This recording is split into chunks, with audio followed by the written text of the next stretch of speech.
Hello everyone. तो आज हम जो चैप्टर करेंगे उसका नाम है बीआरएस, यानी कि बैंक रिकन्सिलेशन स्टेटमेंट।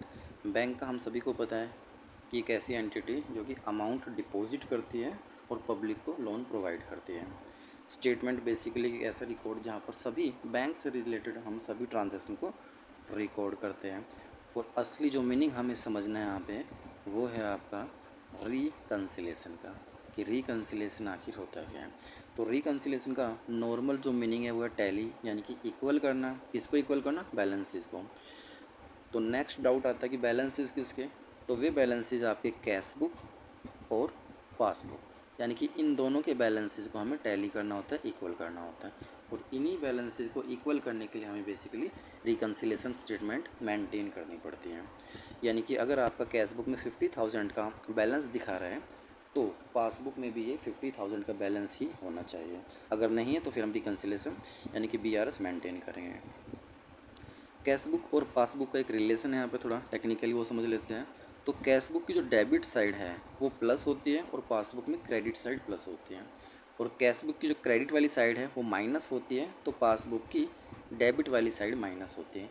यानी कि अगर हमने यहाँ पर 1,00,000 रुपीज़ सबमिट कराया है, डिपॉजिट कराया है बैंक में, तो कैश बुक में यहाँ पर डेबिट साइड में दिखाएंगे और इसी अमाउंट को बैंक कहाँ पर रिकॉर्ड करेगा? अपनी क्रेडिट वाली साइड पे रिकॉर्ड करेगा, क्योंकि ये डिपॉजिट वाला एस्पेक्ट है। और अगर हम 50,000 का अमाउंट विड्रॉ कर लेते हैं बैंक से, तो कैश बुक में माइनस साइड में दिखाएंगे और पासबुक के डेबिट साइड में भी माइनस वाली ये एंट्री होगी। इस वजह से हमारा अमाउंट जो है हमेशा इक्वल करेगा। और अगर नहीं करता है तो हम उसको बीआरएस से मेंटेन करेंगे। चलिए एक क्वेश्चन ट्राई करके देख लेते हैं हम। ठीक है, क्वेश्चन के अंदर है Rimjhim limited maintain a current account with the State Bank India on 31 March 17 the bank column of its cash book showed debit balance. यानी कि कैश बुक का हमें डेबिट बैलेंस गिवन है और यही हमारा स्टार्टिंग पॉइंट है, यानी कि 1,54,300 हमारा स्टार्टिंग का बैलेंस हो जाएगा। यानी कि debit balance as per cash book आपको यहाँ पर लिखना है और यही अमाउंट आप यहाँ पर डाल दोगे। ठीक है, तो स्टार्टिंग वाला हो गया। हमने वो वाला मेथड यहाँ पे यूज़ किया है फॉर्मेट जिसमें प्लस और माइनस वाला कॉलम है। और हम यहाँ पर कैश बुक से चलना स्टार्ट करेंगे, यानी स्टार्टिंग पॉइंट कैश बुक होगा और जो हमारा आंसर आएगा वो पासबुक की फॉर्म में आएगा।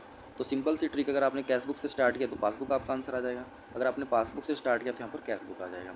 और डेबिट का मतलब है पॉजिटिव बैलेंस, तो यहाँ पे लिखा हुआ है। अगर क्रेडिट बैलेंस होता तो नेगेटिव मानते हैं, और क्रेडिट बैलेंस पासबुक का जो कि यहाँ पे आएगा। हमें असली यहाँ पर करना है कि किन चीज़ों को यहाँ पे प्लस करना है और किन ट्रांजैक्शन को माइनस करना है। सारा खेल बस इसी चीज़ का है।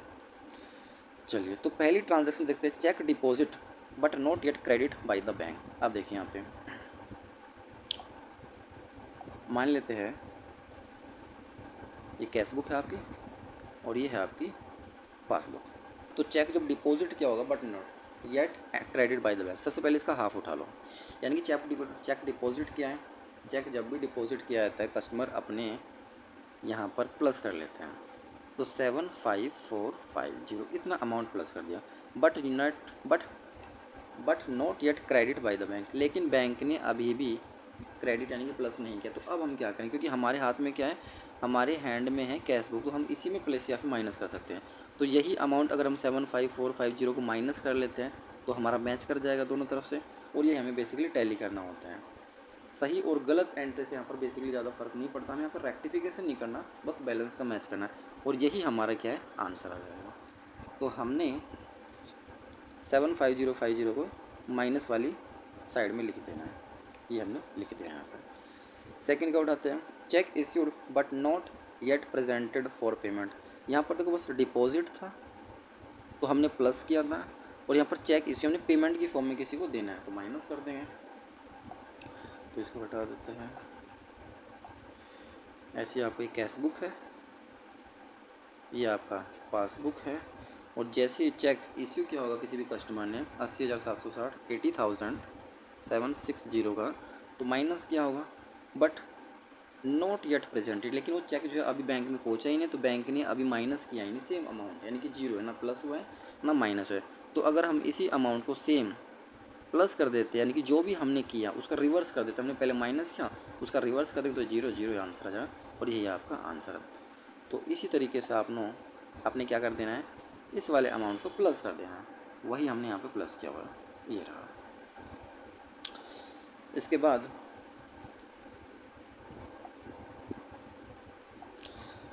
ये हो गया आपका, ये हो गया। थर्ड देखते हैं, bank charges not yet recorded in the cash book. फिर से आप जो हल्का सा रफली ये बना लो, कैश बुक और पासबुक इस तरह का फॉर्मेट आपने बैक साइड में या फिर जो है वर्किंग नोट्स में बना देना है। बैंक चार्जेस यानी कि बैंक ने माइनस किया होगा हमारे अकाउंट से 1135 ये अमाउंट माइनस किया है, not yet recorded in the cash book, लेकिन कैश बुक में अभी रिकॉर्ड ही नहीं हुआ, यानी कैश बुक अभी भी जीरो ही दिखा रहा है। और क्योंकि हमारे हाथ में कैश बुक है तो हम क्या करेंगे, हम भी माइनस कर लेंगे 1135, ये हमारा आंसर है। तो देखो माइनस वाले कॉलम में ये अमाउंट लिखा हुआ है, बस प्लस और माइनस ही करना होता है इस पूरे क्वेश्चन में, बाकी हमारा आंसर आ जाएगा। इसके बाद next, check received by the bank directly from traders. अब देखिए जैसे ही बैंक के पास ये अमाउंट आता है चेक की फॉर्म में 1,35,200, तो बैंक ने प्लस कर लिया होगा यहाँ पे, है ना, तो हम भी प्लस कर लेंगे, तो 1,35,200 प्लस वाले कॉलम में आएगा। ठीक है, तो कहीं ना कहीं हमें बैंक को फॉलो करना होता है। इसके बाद है insurance premium paid by the bank as per standing instruction but not yet recorded in the cash book. तो बैंक ने हमारे बिहाफ में 15,400 का अमाउंट पे कर दिया है, तो बैंक ने माइनस कर दिया तो हम भी माइनस कर देंगे, तो इस वजह से ये वाला अमाउंट आपको माइनस की साइड में दिखाई देगा। इसके बाद लास्ट है आपका dividend collected by the bank. Bank ने हमारे बिहाफ में डिविडेंड कलेक्ट कर लिया है, तो 1,000 का उसने प्लस कर दिया होगा। अब बैंक ने कर दिया तो हम भी उसको फॉलो करेंगे, क्योंकि हमारे हाथ में कैश बुक है, तो हम भी 1,000 के अमाउंट को प्लस कर देंगे। ये रहा, आपने 3 ट्रांजेक्शन प्लस किया है और 3 ही आपने माइनस किया है। और इसके बाद जैसे ही बड़ी वाली फिगर में से छोटी वाली फिगर को माइनस करोगे तो आपके पास क्रेडिट की फॉर्म में ये वाला बैलेंस बच जाएगा। ठीक है, यानी कि 3,71,260 में से आप इनको माइनस करो तो ये आएगा, और यही हमारा credit balance as per passbook कहलाएगा, और यही हमारा आंसर बेसिकली होता है।